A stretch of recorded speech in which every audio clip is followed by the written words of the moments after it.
오늘은 어린 양을 먹으라, 네 번째 무교병을 먹으라, 이런 작은 제목으로 말씀을 나누겠습니다. 어린 양을 먹으라, 이런 제목으로 제가 봄에 3번 설교 말씀을 드렸습니다. 오늘은 그것에 이어서 무교병을 먹으라, 이런 내용으로 말씀을 나누겠습니다. 하나님께서는 출애굽하는 전날 밤에 양을 잡아서 그 고기를 다 집안에서 구워 먹되 그 고기만 먹는 게 아니라 빵을 먹으라고 그랬어요, 같이. 근데 빵이 무교병입니다. 따라서 무교병. 무교병이라는 말을 거의 지금 사용하지 않는데 성경에는 나와 있어요. 교라는 것은 발효시킨다, 그런 뜻이 있어요. 그래서 발효되지 않은 것, 무는 없을 무자고 교는 발효됐다, 누룩을 넣지 않았다, 그런 뜻입니다. 그런 병은 떡병자예요. 그래서 누룩을 넣지 아니한 떡, 옛날 편으로 말하면 개떡이에요. 지금으로 말하면은 딱딱한 떡이고, 누룩을 넣으면 빵이 어떻게 돼요? 부국 올라와서 먹기 좋죠. 그래서 딱딱한 떡을 먹어라, 누룩을 넣지 않은 떡을 먹고 출애굽을 해야 된다고 말씀을 하셨습니다. 누룩은 빵을 부풀리는 효모, 이스트를 말합니다. 떡은 하나님의 말씀, 영적으로 하나님의 말씀을 의미하고, 누룩의 영적인 뜻은 변질된 하나님의 교훈입니다. 하나님의 교훈을 사람들의 구미에 맞게 변질시킨 것, 이것이 바로 누룩에 해당되는 것이에요. 그래서 변질된 말씀을 먹고는 우리의 영혼이 살 수가 없으니까 출애굽하는 사람은 이 변질된 말씀을 집에서 버려라. 누룩을 집에서 버리고, 누룩이 한 알갱이도 있으면 안 된다는 거예요. 누룩을 일주일 동안 집에서 재버리라는 거예요. 그리고 먹는 음식은 누룩이 들어가지 아니한 딱딱한 떡을 그 잡은 양고기와 더불어 먹어라, 이렇게 말씀을 했습니다.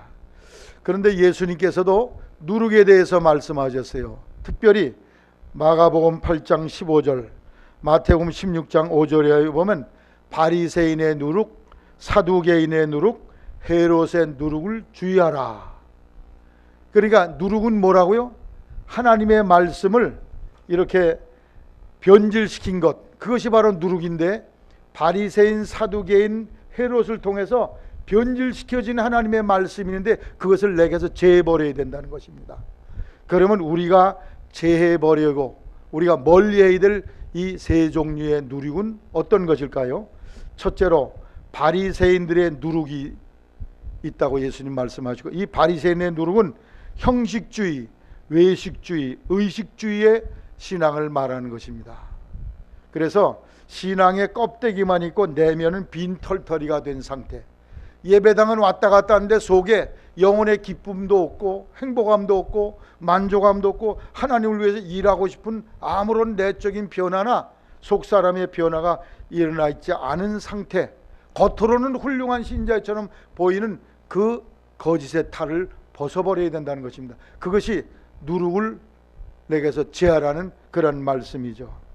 바리새인들은 내면의 거룩함보다는 외적인 형식에 치우치는 외식주의의 누룩을 가지고 있었습니다. 이러한 외식주의의 누룩을 버리고 외면보다는 내면의 거룩한 변화, 속사람의 변화, 인생관이 달라져, 그의 인격이 달라지고 언어 생활이 달라지고 사람을 대하는 태도가 달라지고 그리고 얼굴 표정이 달라지고 하나님 안에서 참 행복과 기쁨을 누리는 누룩이 없는 떡, 내 속에 진정한 복음으로 말미암은 내적 변화를 가져오는데 힘써야 된다 하는 교훈의 말씀인 줄로 생각합니다. 이 바리새인들의 외식주의 자세에 대해서 마태복음 23장 5절에 자상하게 설명을 하고 있어요. 저희 바리새인들은 모든 행위를 사람에게 보이고자 하여 행하나니. 누구에게 보인다고요?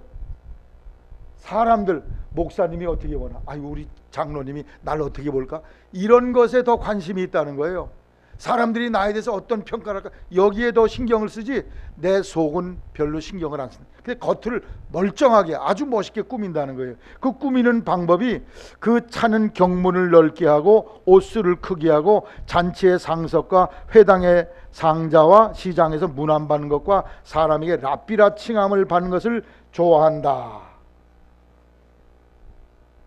이스라엘 사람들은 기도할 때 세 가지 중요한 도구를 갖춰야 됩니다. 첫째는 제가 예전에 성지순례 다녀와서 모자 쓰고 나온 적 있죠. 그 모자를 꼭 써야 돼요. 왜? 하나님 앞에 감히 이 추한 죄인의 모습을 직방으로 볼 수가 없어. 그래서 기도하러 갈 땐 요 빵떡 모자를 꼭 써야 됩니다.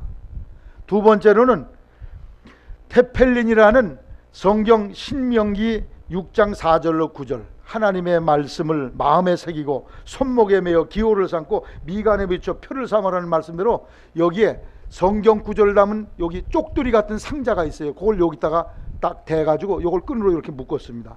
그래서 여기에 신명기서 말씀 네 종류를 거기다 이렇게 칸칸이 집어넣었어요. 그리고 팔에도 똑같은 상자를 다는데 여기 팔뚝에서부터 칭칭 감아 끈으로 칭칭 감아서 거기에 가죽에다가 말씀을 쭉 기록한 것을 담아서 여기서 딱 쥐고서 이렇게 기도를 합니다. 세 번째는 망토가 있어요. 기도할 때 쓰는 망토. 그 망토를 쓰고 망토 끝에는 거기에 술이 달려 있어요. 그래서 그 술 달린 망토를 입어야 됩니다. 근데 여기 나오는 이 경문을 넓게 하며 하는 이 말의 뜻은 뭐냐? 경문이라는 것은 바로 이 기도할 때 쓰는 요 쪽두리 같은 이거를 크게 만들어. 어휴, 저 사람 엄청나네. 여기 팔뚝에 차는 성경 그 가죽띠를 점점 넓혀 이걸. 그래서 어휴, 저 사람 좀 봐. 성경을 엄청나게 읽고 성경을 알고 연구하고 있네. 이런 것을 사람들에게 보인다는 거예요. 그래서 기도가 사람들에게 보이는 쇼가 된다는 것입니다. 진실로 하나님께 내 사정을 아뢰고 하나님과 만나는 게 아니야. 옷술, 아까 기도할 때 덮는 요 망토 같은 게 있다는데 거기에 술이 달려있다는데 옷술을 그것을 크게 만들어 가지고 사람들에게 와, 저 사람 봐, 바리새인이야, 그걸 보이려고 한다는 것입니다. 또 회당의 상석 거기 앉기를 좋아한다는 거예요. 회당에 가면은 이렇게 좌석이 이렇게만 돼 있는 게 아니라 상석은 맨 앞줄에 앉는 게 아니라 이 앞에도 자리가 있어요. 여기 특별한 사람들, 성경을 잘 알고 지도자급에 속한 사람이 여기 앉는데 그래서 회중과 마주 앉는 이런 자리, 요 자리에 앉기를 아주 즐겨하고 시장에서 아이고 바리새인이시군요 이런 인사받는 것을 사람들의 눈을 의식해서 그 사람들이 인사받는 것을 좋아하고 사람들에게 랍비라 칭함을 호칭받는 걸 좋아한다는. 결국 이 사람들이 구하는 건 뭐냐? 따라하세요. 사람들의 영광과 인정을 구한다.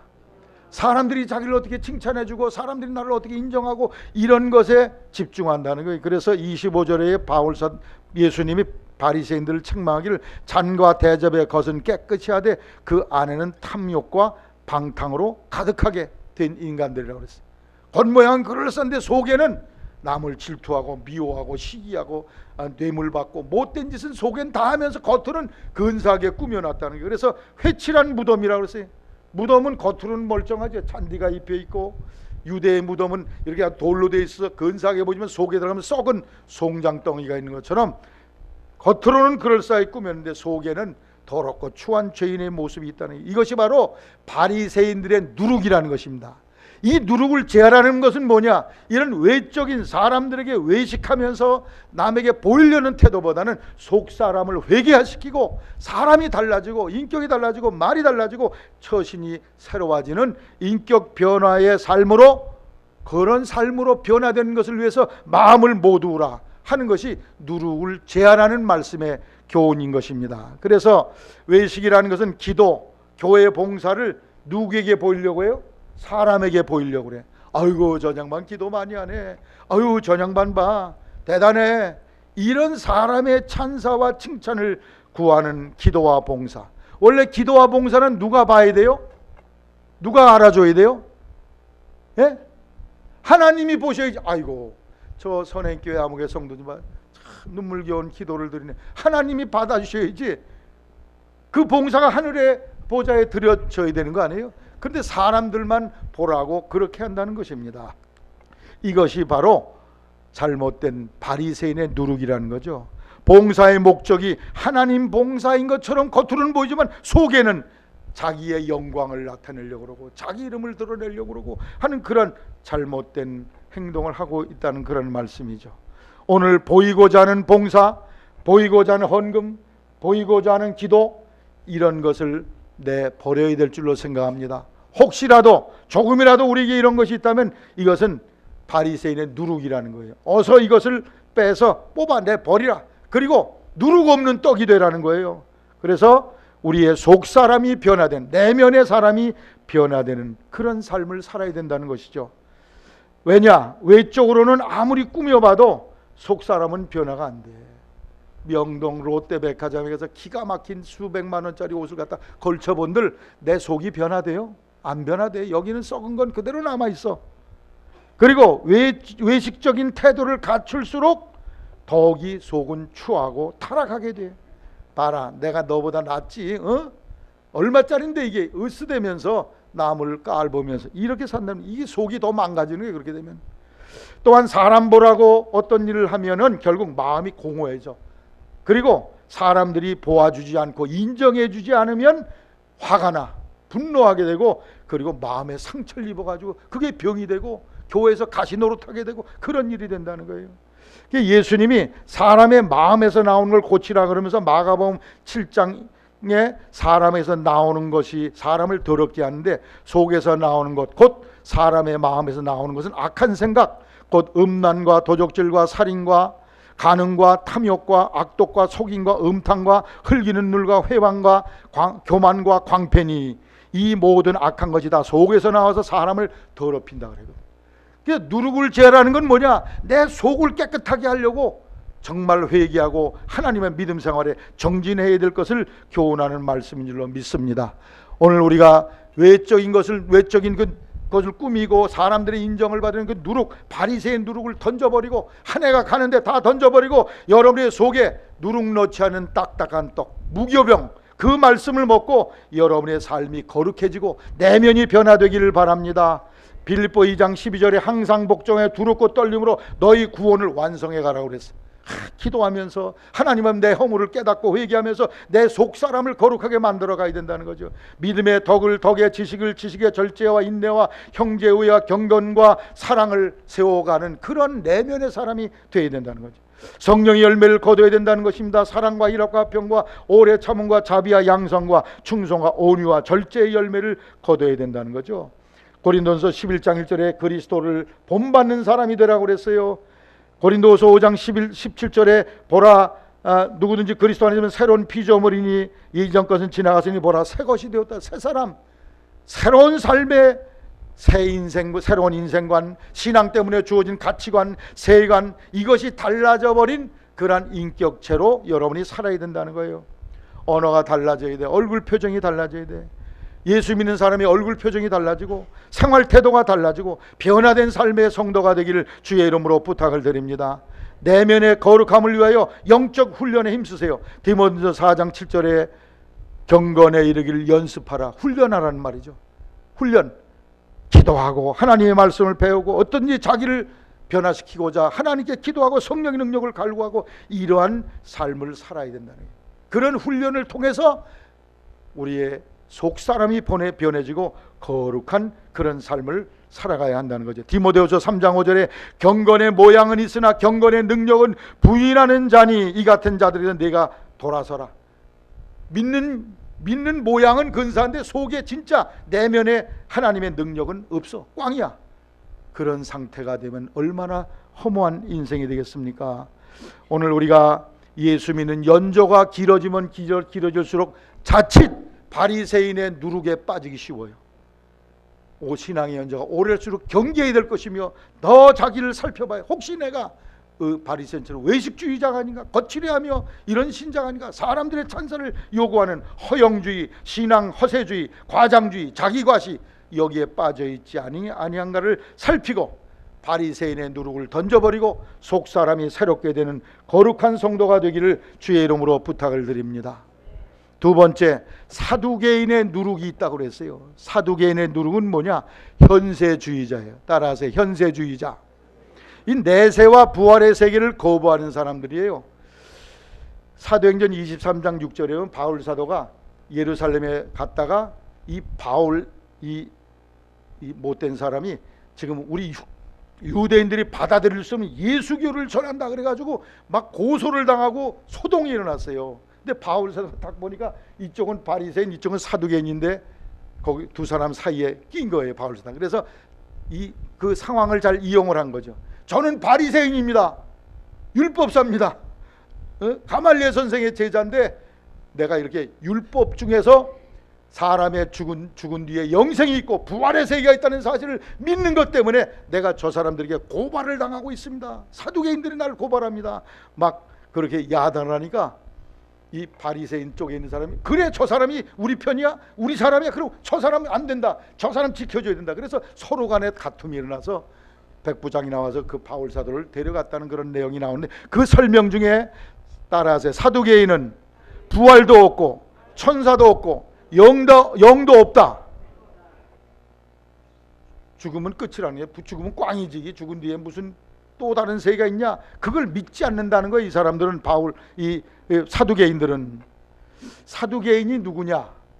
사두개인의 조상 할아버지 이름은 사독입니다. 사독은 누구냐? 옛날에 다윗이 죽으면서 그 왕이 되고 싶은 사람이 많이 일어났어요. 다윗의 아들 중에. 그 중에 진짜 왕이 된 사람은 솔로몬인데, 솔로몬이 왕이 될 때 그를 제일 뒷바라지 잘한 그런 하나님의 제사장이 있는데 그 사람이 사독이에요. 사독. 그때 아비아달이라는 제사장이 있었는데 그는 아도니아가 왕이 되려고 할 때 거기 편에 들었다가 이 솔로몬이 왕이 되니까 그냥 모가지가 달아난 거예요. 그래가지고는 고향으로 귀향을 보냈어요. 그래서 이제 이 사독이라는 사람 한 사람이 완전히 예루살렘 성전에 아주 주도권을 잡았다 그럴까요? 표현이 좀 이상하지만 그 사람 하나가 남은 거예요, 제사장이. 그래가지고는 그때부터 왕의 측근자가 된 사람이 사독과 그 집안내들입니다. 그래서 그때부터 높은 자리, 장관, 요직, 방송통신위원장 모든 걸 다 그 사람들이 한 거야. 사독의 후손들이. 그 사람들이 대를 물려서 바벨론 포로로 잡혀갔다 와서도 계속해서 예루살렘의 중요한 역할, 고위 공직자, 고위 지도자의 자리에 앉아있는 거예요. 그러니까 이 사람들 생각에 무슨 생각이, 죽어서 천당 같은 거 그런 건 없어. 땅에서 잘 먹고 잘 살면 그게 하나님의 복이야. 이것만을 주장하게 됐어요. 죽은 뒤에 무슨 생각할 필요가 있어? 가봤어? 죽은 뒤에? 내세나 부활의 세계를 거부하는 사람, 천국과 지옥을 거부하는 사람이 바로 사독의 후손 사두개인이에요. 사독의 후손 사두개인의 누룩을 버리라는 것은 바로 내세를 부정하고 영생을 부정하는 그 신앙을 포기하고 던져버리라는 말씀이에요. 여러분 마음속에 사두개인의 누룩을 제하게 되기를 주의 이름으로 부탁을 드립니다. 죽으면 다 끝인데 인생이 죽은 뒤에 뭐가 있단 말이야. 이 땅에서 살아있는 동안 잘 먹고 실컷 먹고 하고 싶으면 마음껏 하는 거, 이게 복이지. 요 신앙이 사두개인의 누룩이야. 요런 생각 가진 사람은 내가 사두개인의 누룩을 먹고 있다는 사실을 아시고 여러분의 눈을 열어서 내세와 영생과 부활의 세계를 믿는 믿음의 길로 발돋움하게 되기를 주의 이름으로 부탁을 드립니다. 그런데 이 사독의 후손 사두개인이 불신자예요? 신자예요? 믿는 사람 중에도 열심을 내는 사람이 사두개인이거든. 그러니까 이건 세상 사람은 아예 안 믿지만 불신자들은, 믿는 교인들 중에도 죽은 뒤에 뭐가 있어? 목사님 맨날 천당 얘기만 하는데 죽은 가봤어 목사님? 이 땅에서 잘 먹고 잘 살고 좋은 집에 살고 좋은 차 타고 좋은 옷 입고 이게 인간의 축복이지. 죽은 뒤에 알 게 뭐요? 이렇게 사는 신자가 기독교인 중에 50%가 넘는다는 거예요. 세계 통계를 보면. 안타까운 일이죠. 사두개인의 이 누룩을 저들이 먹고 있다, 그런 말씀이에요. 성경은 무엇을 말하고 있습니까? 성경은 이 세상만이 아니라 이 세상보다 더 좋은 세상이 성도들 여러분을 위해서 준비되어 있다는 사실을 명백하게 가르치고 있음을 믿으시기 바랍니다. 성경은 이 세상은 그림자의 세계요 영원한 날은 본질의 세계임을 가르칩니다. 성경은 이 세상에 사는 것은 짧고 험한 것이로되 천국의 삶은 영원 무궁한 끝이 없는 행복과 즐거움의 세계라고 말씀하고, 성경은 이 세상에서의 사는 삶은 고난과 어려움이 함께 공존하지만 그 영원한 나라에서는 다시는 죽음이 없고 눈물이 없고 이별이 없고 곡하는 것이 없는 행복이 극에 달한 그런 세계가 그 나라에 우리를 위해 준비되어 있다고 교훈하고 있습니다. 고린도전서 15장 19절에 만일 그리스도 안에서 우리의 바라는 것이 다만 이 생뿐이면 우리처럼 불쌍한 사람이 없다는 거예요. 바울 사도가 예수님 때문에 장가도 안 갔어요. 가진 고난과 어려움을 매 맞고 나중에는 순교자가 됐어요. 목이 달아났어요. 그렇게 죽었는데 죽고 나니까 꽝 아무것도 없어. 그러면 얼마나 허송세월을 한 겁니까 바울 사도가. 이 말은 역설적인 표현이에요. 죽은 뒤에 이 생 말고 저 생이 있기 때문에 내가 이 고난을 당하고 장가도 못 가고 이런 고난을 당하는 이것이 가장 보람있고 의미있고 가치 있다 하는 그러한 역설적인 교훈인 줄로 아시기를 바랍니다. 고린도후서 5장 8절 우리가 담대하여 원하는 차라리 몸을 떠나 주와 함께 거하는 것이라. 이게 뭐예요? 땅에서 사는 게 차라리 몸을 떠나 주님의 나라에 가서 내가 살고 싶다. 그런 간곡함이 바울 사도에게 있었단 말이죠. 빌립보 1장 20절 이하에는 내가 두 가지 사이에 끼어 있다는 게, 살아서 여러분들과 같이 사는 것하고 죽어서 주님 품에 안겨서 거기에서 행복을 누리는 것 두 사이에 끼어 있는데, 내가 사실 원하기는 그 나라에 가서 살기를 원한다. 그러나 여러분들의 믿음을 위해서는 내가 살아있는 게 당신들에겐 유익할 것이다. 내가 두 사이에 끼어 있다고 그랬어요. 여러분 마음속에 이 세상과 저 세상 사이에 끼어서 여러분 어느 걸 더 좋아하십니까? 하나님의 나라를 소망하며 그 확신을 갖고 사시기를 주의 이름으로 부탁을 드립니다. 고린도서 12장 1절 이하의 바울 사도는 삼층천에 가서 너무나 황홀한 세계를 보고 감히 사람의 말로는 표현할 수 없는 기가 막힌 하늘나라의 세계를 보고 왔다. 표현을 할 수 없대 세상 말로는. 고린도서 5장 1절에 하늘에 있는 영원한 집이 우리를 위해서 준비되어 있다고 성경은 말씀합니다. 그래서 영원한 집, 하늘에 있는 집, 그래서 하늘 천자에다가 집당자를 써 천당이란 용어가 쓰여지고 있는 것입니다. 여러분을 위해서 하늘나라의 영원한 집이 예비되어 있습니까? 확신합니까? 그 나라에 갈 수 있습니까? 요한복음 14장 1절에 너희는 마음에 근심하지 말라. 하나님을 믿으니 또 나를 믿으라. 내 아버지 집에 거할 것이 많도다. 그렇지 않으면 너희에게 일렀으리라. 내가 너희를 위하여 따라 처소를 예배하러 가노니. 처소가 뭐예요? 처소가 뭐예요? 네? 처소가 있어요 없어요? 지금 이 땅에 있지. 좋은 집 있잖아요. 양재 바른데. 처소가 없는 사람을 뭐라 해요? 노숙자라고 그래. 자기 몸뚱아리 하나 두르는 안방이 없어. 그래 길바닥에 추운데 자는 거예요. 죽은 뒤에도 처소가 있다는 거야. 그 처소를 주님이 지금 가셔서 준비를 하고 있어요. 여러분이 주님을 위한 봉사를 드리는 것이 재료가 되어 여러분의 처소가 준비된다는 사실을 성경이 교훈하고 있는데 이걸 믿게 되시기를 바랍니다. 하이 목사님 갔다 오셨나요? 안 갔다 왔어요 저는. 그러나 이 사실이 다 믿어져는 너무 확실해. 너무 확실해요. 고린도전서 15장 32절에 내가 범인처럼 에베소에서 맹수로 더불어 싸웠으면 내게 무엇이 유익이 있겠느냐?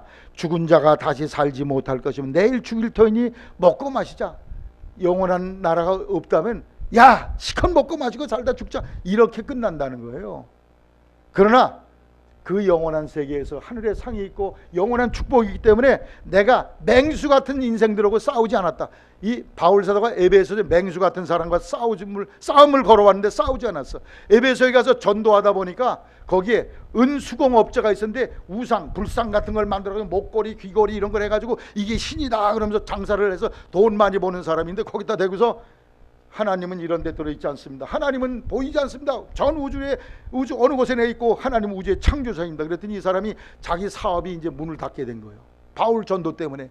그래가지고 바울 일행을 괴롭히고 고통스럽게 할 때 그래 나와봐라 이놈아. 그러고 나가서 바울이 싸운 게 아니라 피해가지고 다른 데 가서 거기서 복음을 전했다. 그런 내용이에요. 맹수로 더불어 바울 사도가 에베소의 원형 경기장에 가서 굶주린 사자와 싸움을 했다. 이런 뜻이 아니라 그 사자 같은 인간 바울을 대적하는 그 사람과 싸움을 하는 왜 그랬어요? 죽은 자가 다시 사는 것이 있기 때문에 그런 사람과 시시하게 싸움 벌이지 않았다. 그런 말 그걸 다 포기하고 양보하고 자기 갈 길을 갔다. 그런 말씀이죠.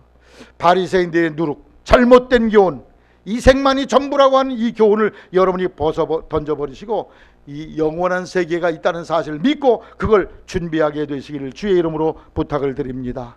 그게 바리새인의 누룩을 버리는 거예요. 여러분 하나님께서 애굽에 출애굽하는 백성들에게 너희들에게 왜 누룩 없는 떡을 먹겠냐? 너희들이 가나안 땅에 가야 된다. 그 말은 뭐예요? 이 땅 애굽에 사는 것은 누룩을 넣은 맛있는 빵 같은 생활 같지만 그건 너희들을 죽이는 거야. 지금 너희들은 고생스러워도 누룩 없는 그 딱딱한 개떡을 먹으면서 가나안 땅을 바라보라는 거예요. 여기는 맛이 없고 재미없지만 저기 좋은 데가 있다. 그래서 가나안 땅을 향해서 전진하도록 희망과 꿈을 보여줬던 것입니다. 만일 당시의 사람들이 우리 개떡 못 먹겠어, 유교병 줘, 그리고 거기 가기도 싫어, 여기 그냥 있으면 눌러 사는 게 더 좋아, 그래도 여기서는 고기 까마에서 고기 끓이는 냄새라도 맡을 거 아니오, 마누라도 어쩌다 쪽 하나 얻어먹어서 정력을 얻을 거 아니오, 이러면서 여기 그냥 눌러 살자고 하는 사람이 있었다면 그 사람은 유교병을 먹은 사람이야. 누룩을 넣은 떡을 먹고 거기 주저앉으려고 그런 사람. 그러니까 개떡을 먹은 사람들은 가나안 땅을 바라보는, 마찬가지로 이 땅에서 오늘 누룩 없는 떡, 무교병을 먹는 우리 성도는 우리의 소망의 닷을 저 영원한 곳에 내리게 되기를 바랍니다. 그 사람이 누룩을 던져버린 사람입니다. 여기 나오는 사두개인의 그 누룩을 버린 사람이에요. 영원한 가나안 땅, 영원한 하나님 나라, 영생의 나라에 여러분의 인생의 닷줄을 던지게 되기를 주의 이름으로 부탁을 드립니다. 현세주의의 요소가 섞이지 않은 하나님의 말씀, 현세가 전부가 아니다, 이 세상보다 더 좋은 그 세계가 있다는 것을 깨우치는 말씀, 그게 바로 무교병이야. 그게 누룩을 제한 하나님의 말씀인데 그 말씀을 여러분이 달게 먹게 되시기를 바랍니다. 그래서 철로역정이라는 책에 보면은 기독도가 이 진리를 깨달아, 어느 날 전도자가 와서 장망성이라는 동네에 찾아와서 따라, 장망성, 장차 망할 성이라는 거, 동네라는 거예요. 이 세상이 장차 망할 세상이고 이 몸도 장차 망할 세상이야. 이 세상에 와서 이 세상 말고 저기 영원한 세계가 자꾸 전도래. 그 나라에 가려면 죄를 회개해야 된다 그러고 예수를 믿어야 된다 그러니까 처음에는 웃긴다 그러다가 그 말씀을 들을수록 자기의 마음속에 인생이 무엇인가를 깨닫게 되고 자기가 죄의 보따리가 등에 잔뜩 짊어진 것을 깨닫게 돼. 고민하고 고민하다가 그 전도자의 말을 듣고 그 좁은 문을 통해서 이제 좁은 길을 갑니다. 천국 길을 가게 돼요. 그런데 신기한 것은 좁은 문을 통과하자마자 요 등짝에 있던 무거운 죄의 보따리가 뚝 떨어져 버렸어. 즉 예수 그리스도를 영접하자마자 죄 문제가 해결되더란 말이에요. 그리고 그 좁은 길을 따라가는데 수많은 고난과 어려움을 겪어요. 누룩 없는 떡, 누룩을 넣지 않은 떡을 먹으면서 그가 영원한 나라를 향해서 전진해 갔던 것을 거기에 교훈하고 있습니다. 이 세상은 어떤 세상이에요? 장차 망할 세상. 이 몸뚱아리도 아무리 예쁘고 어쩌고 해도 다 이것도 망할 거예요. 죽어 한 줌에 흙으로 갈 거예요. 이 장망성을 떠나야 돼요. 여러분, 이 세상 말고 더 좋은 세상이 있다는 사실을 여러분이 철저히 깨닫고 그 세계를 위해 준비하는 성도가 되시기를 바랍니다. 누룩 없는 떡, 무교병, 영생의 말씀, 내세와 부활의 세계가 있다는 메시지, 이 말씀을 먹어야 출애굽이 가능하고 영혼의 장래를 위해서 고민하게 되고 그 장망성을 떠날 수 있게 되고 그 세계를 준비할 수 있게 될 줄로 믿습니다.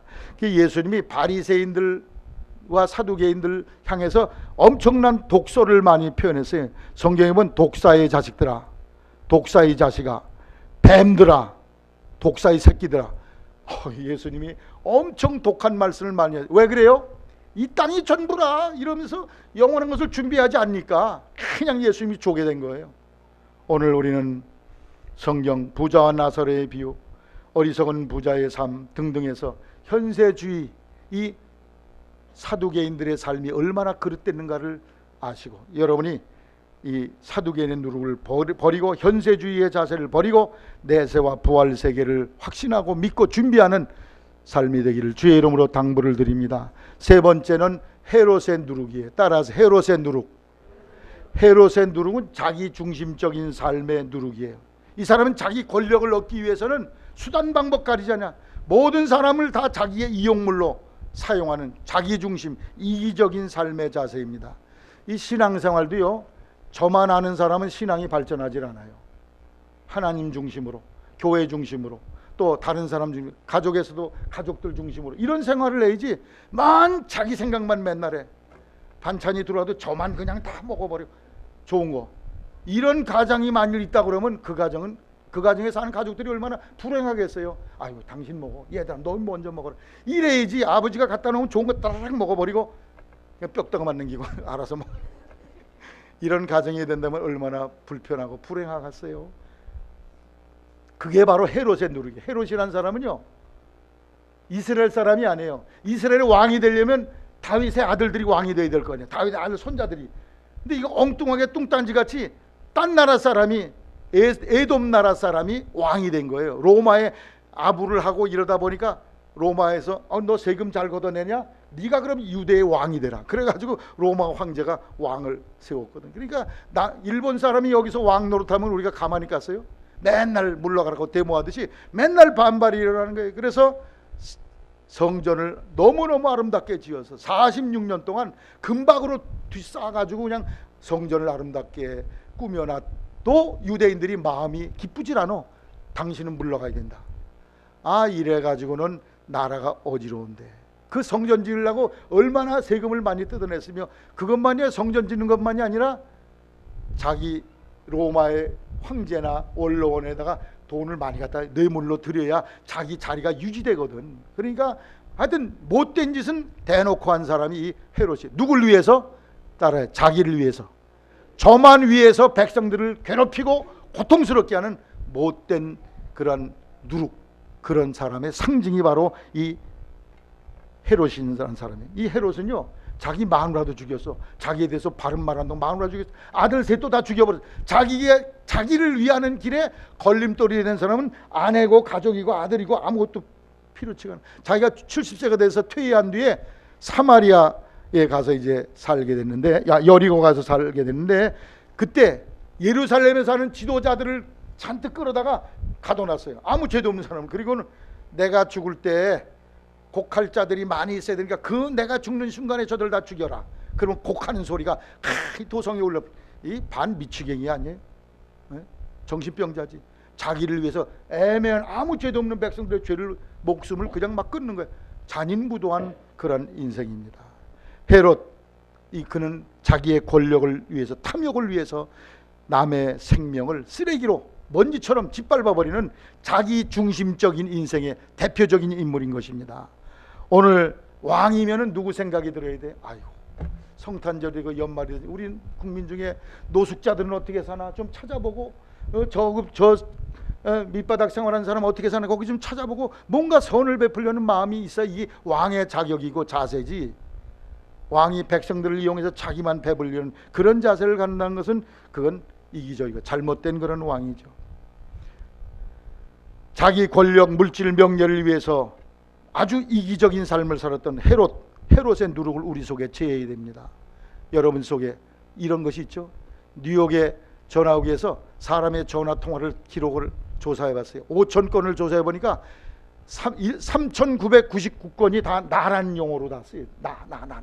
인간은 팔이 안으로 굽기 때문에 다 나만 생각하게 되는 게 이게 본능이에요. 그러나 성경은 우리가 본능대로 살 것을 말하지 아니하고 나 중심이 아니라 하나님 중심, 교회 중심, 공동체 중심, 가족 중심으로 살 것을 우리에게 가르치고, 나는 도리어 나를 비워서 섬기는 자리에 설 것을 말씀하고 있는데, 이것이 바로 누룩을 제한 성도의 삶의 모습인 줄로 믿습니다. 대통령은 누구를 위해 있어요? 나라를, 국민을 위해 있어요? 자기를 위해 있어요? 국회의원은 누구를 위해 있어요? 국민을 위해 있어요? 자기를 위해 있어요? 시장, 도지사, 군수는 누구를 위해 있어요? 자기를 위해 있어요? 국민을 위해 있어요? 그런데 이것이 거꾸로 돼서 대통령, 국회의원, 시장, 도지사, 군수, 이 공직자들 다 저만 위해서 산다면 이 나라가 얼마나 살기 힘든 나라가 되겠습니까? 국민은 저들의 배를 채우는데 소모품으로, 이용물로 전락되어 버리고 마는 것이죠. 로마서 13장 1절에 우리는 위에 있는 권세, 대통령, 장관, 도지사, 군수에게 다 순종하라고 그랬어요. 왜? 저분들은 따라서 하나님의 사자가 되어 국민들에게 선을 행하는 자니라. 국민들에게 선을 행하라고 그들을 높은 자리에 하나님이 세워놓으셨으니까 그런 선행을 해야 된다는 거예요. 모든 정치가 하나님의 사자로서 백성들에게 선을 행하는 그런 인물들이라는 거죠. 그런데 도리어 자기에게 주는 권력을 가지고 자기 뱃속이나 자기 이득이나 차린다면 이 사람이 바로 누룩과 같은 존재입니다. 그래서 이 헤롯과 같은, 누룩과 같은 존재의 권력을 남용하고 자기 중심적인 그런 삶을 사는 거죠. 여러분, 우리는 기억에 남는 전직 대통령들 다 교도소에 들어가고 그런 사람들 왜 그래요? 자기 권력의 자리에 있을 때 국민을 위해서 산 게 아니야. 다 그 권력의 그 자리를 이용해 가지고 수천억의 그 지위를 이용해서 수천억의 개인 주머니를 채우는 못된 짓을 했어요. 자기를 위해서 국민이 이용당한 거죠. 나라 정치가 이용당한 거죠. 신앙인은 따라서 하나님 중심, 교회 중심, 공동체 중심, 가족 중심으로 살자. 나 중심으로 사는 인생, 그게 바로 헤롯이에요. 헤롯은 자기 정치 권력 유지하기 위해서 갓난 아기들도 수없이 많이 죽였어. 예수님이 왕이 된다 그러니까 예수님을 딴 데로 피신가 하니까 2살 이하의 어린이를 다 죽였다는 거 아니에요? 끔찍한 사람이 자기 권력을, 자기를 위해서는 무슨 짓인지 다 하는. 우리 여기 휴전선 넘어 거기도 있잖아요. 10km 바깥 북쪽에 사는 그 어떤 지도자, 그 나라의 통치자, 그 사람은 말 안 들으면 고모부도 그냥 그 자리에 쏴 죽여. 무시무시한 나라예요. 그래도 그 나라를 찬양하는 사람이 이 땅에 많이 있다는 건 참으로 부끄러운 일이죠. 아모스 시대의 권력자들의 악한 모습은 헤롯의 누룩입니다. 아모스 6장 이하에 궁핍한 자를 삼키며 가난한 자를 망하게 하는 자들아, 너희들이 거짓 저울로 시장터에서 속이고 또 저울추를 작게 하고 뒷박은 조그맣게 만들고 가난한 자를 사며 가난한 자를 은 한 잎에 가난한 자를 사고 사람을 은 한 잎에 돈 1,000원에 노예로 사고 이런 못된 일을 한다는 거예요. 모세는 헤롯의 누룩 없는 무교범 같은 하나님의 종으로 이스라엘 백성들을 진실하게 섬기는 종의 임무를 다했습니다. 그런데 광야를 지나면서 반란이 일어났어요. 고라라는 사람이 일어나서 모세야, 왜 너만 그 세도를 부리냐? 나도 돌아가면서 좀 해먹자. 우리 사촌끼리인데. 이 고라는 무슨 올라가서 군림하고 세도 부리는 걸로 알았어. 모세가 백성들을 위해서 희생하고 섬기고 봉사하는 것은 보지도 아니하고 그저 그 자리만 다툼하는. 그래서 결국 그가 하나님의 진노를 받았습니다. 우리나라 통진당이 해산되는 법원의 판결이 내려서 제가 그걸 보면서 이 나라의 이 판사들, 그 사람들의 생각이 살아있구나 하는 그런 아주 감동을 제가 받게 되었고, 아주 나라가 이제 좀 질서가 잡히겠나 이런 생각이 들었습니다. 그런데 참 안타까운 그 무슨 당이에요? 통진당. 거기에 대표로 있는 이정희라는 사람 엄청 예뻐요. 내가 그렇게 미인, 서울대 법대 나온 여자야. 예비고사 볼 때 전국에서 뭐 몇 등 안에 들었던 사람이거든. 그렇게 예쁘고 똑똑한 사람이 무슨 조상 때려 죽이는 왼수가 졌길래 이 나라는 무너져야 될 나라예요? 없어져야 될 나라예요? 저기는 아바의 수령의 나라는 있어야 될 나라예요? 애국가는 부를 수가 없고 국기도 우리 것이 아니고. 그래가지고 이상한 엉뚱한 빨갱이 노래나 모일 때 부르고. 참 아쉬워요. 난 저렇게 예쁘고 훌륭한 저런 지도자가 이 나라에 많아야 되는데 그걸 가지고 이 나라를 뒤집어 놓는 데 쓰다니 아쉽습니다. 그런데 왜 저런 인물들이 나왔냐? 이 나라의 지도자들이요, 헤롯 같은 인물들이 많기 때문에 그래. 헤롯 같은 사람, 즉 재배만 채우는 지도자들이 많으면은 저런 눌린 사람들이 다 악을 물고 덤벼. 내가 그래서 이정희가 어디 출신인가 그랬더니 봉천동의 출신이더라고. 아마 생활이 어려웠던 것 같아요. 그래서 악을 물고 이 가진 자를 다 때려 부셔야 된다, 이런 생각을 갖는 것이 참 아쉽고 안타까워요. 회사의 사장은 무엇 때문에 있는 거예요? 돈 많이 버는 게 사업의 목적이지. 그러나 자기를 위해서, 직원을 위해서. 요번에 대한항공 조연아라는 부사장이 무슨 땅콩 가지고 거기 직원을 그냥 때리고 뭐 무릎을 꿇치고 비행기가 활주로에 뜨려고 하는데 그 다 되돌려서 내려 버리고, 별 못된 짓을 다 했어요. 그걸 또 거짓말로 꾸미려고 별 비리를 다 저질렀어요. 그 사람 뭐 때문에 그 비행기 회사 부사장 노릇하는 거예요? 저를 위해서 이 비행기 회사의 사장 노릇을 하는 거예요. 그 사람이 누굴 위해서? 직원들, 우리 직원들 가족들 어떻게 사나, 등록금은 제대로 냈나 등등, 가족들의, 직원들을 내 가족처럼 생각하는 그런 직원들의 봉지를 생각하는 그런 인물이 아니에요. 전혀 그런 인물이 아니야. 그런데 여러분, 믿음으로 산 사람들 보십시오. 록펠러 같은 사람은 어마어마한 부자였어요. 그러나 전례 없이 많은 돈을 남에게 주었던 사람이, 그 사람의 재산이 1분당 100달러씩 이자가 늘어나는데 하루에 14만 4천 달러, 1억 4,100만 원 이자가 늘어난대. 역사장, 그러나 그 많은 돈을 저만 위해 쓰지 않냐고 다 베푸는 데 썼어요. 7억 5천만 달러를 남에게 줬는데 1분당 75센트, 750원씩 남에게 주는 거, 1분당 하루에 60만 원씩 남에게 주는 삶을 살았다는 것입니다. 그래도 그는 세계 제일 부자가, 지난번에도 말씀드렸지만 노벨상 수상자를 제일 많이 낸 시카고 대학을 비롯해서 24개 명문 대학을 세웠고 4,928개 교회를 지어드렸어. 할렐루야. 어떻게 이렇게 이타적인 삶이 됐어요? 어떻게 이제 남의 월급이라 조금 줘가지고 나만 배불리는 그런 삶이 아니라 이런 삶을 살았어요. 그간 96세까지 이빨 하나 상하지 않게 장수했다고 그래요. 그가 이렇게 산 비결은 믿음 생활 잘했기 때문에. 그는 예배당 열심히 나가고 주일학교 교사를 지내면서 춤추러 한 번도 가지 않았고 극장에 출입도 안 했고 술 담배 절대 입에 대지 않았고 식사 시간마다 그 식사 기도를 했고 한 번도 빠지지 않고 성경을 매일 읽었고 늙어서 눈이 어두울 때는 성경 읽는 사람을 고용을 해서 성경을 귀로 듣게 했고 이렇게 믿음 생활을 철저히 했던 사람이 그 어머니의 교훈을 따라서 미국의 강철한 카네기라는 대부자가 있어요. 이 사람의 사업 경영의 목적은 뭐냐? 따라하세요. 모든 직원이 자기 저금 통장 가지고 자기 이름으로 된 집을 소유하는 것이다. 어마어마한 꿈을 가지고 있는 사람이죠. 어떻게든지 그놈들 월급 조금 줘가지고 내 주머니에 많이 채우는 게 아니라 많이 줘서 너희들 통장 가지고 자기 집 가지고 너도 좋은 차 타고 같이 더불어 사는 그런 삶을 실행한 사람이 이분이 공공도서관에서 6천만 달러, 교육제도 개선을 위해 7천만 달러, 개교회 올갱기 정한 게 7천대, 일생 동안 3억 6천5백만 달러를 베풀고 주면서 살았다는 거예요. 이 사람은 헤롯의 누룩이 없는 사람. 왜? 믿음의 진실한 믿음의 사람이기 때문에. 의사는 누굴 위해 존재하는 사람? 여기 의과대학 가려는 사람 있어요? 의사는 왜 의과대학 가는 거예요 지금? 박정은 왜 의과대학 가려고 보통 사람들이 생각을 해? 예? 사람 고치려고? 그러면 너무 감사하지. 대다수가요 이것 때문에 가. 거기 가야 연봉이 많고 월급 편안하게 산 생각을 전환시켜야 돼. 발상을 고쳐야 돼. 정말 병들고 약한 자를 내가 섬기겠다는 자세로 가는 의사가 많이 일어나기를 바랍니다. 크론이라는 의사가 의과대학을 졸업하고 병원을 개설하고 손님 많이 오기를 기도 열심히 하는데 손님이 안 와. 점점 안 와. 가게 문 닫게 됐어. 병원 문 닫게. 하나님께 간절히 기도하는데 크론이나 너 정말 병원 잘 되기 원하냐? 예! 잘 되기 원하지. 그러면 환자를 사랑하고 환자가 빨리 나을수록 가장 좋은 약을 쓰고 비싼 약을 써라. 그러면 내 사업이 성공할 거야. 아, 무릎을 딱 치고 일어나서 그 다음부터 환자가 오면 옛날에는 이윤을 많이 남겨야 되니까 환자 오면 5만 원을 받는다 그러면 1,000원짜리 약을 줬어. 이번엔 10,000원짜리 20,000원짜리 팡팡 쓰는 거야.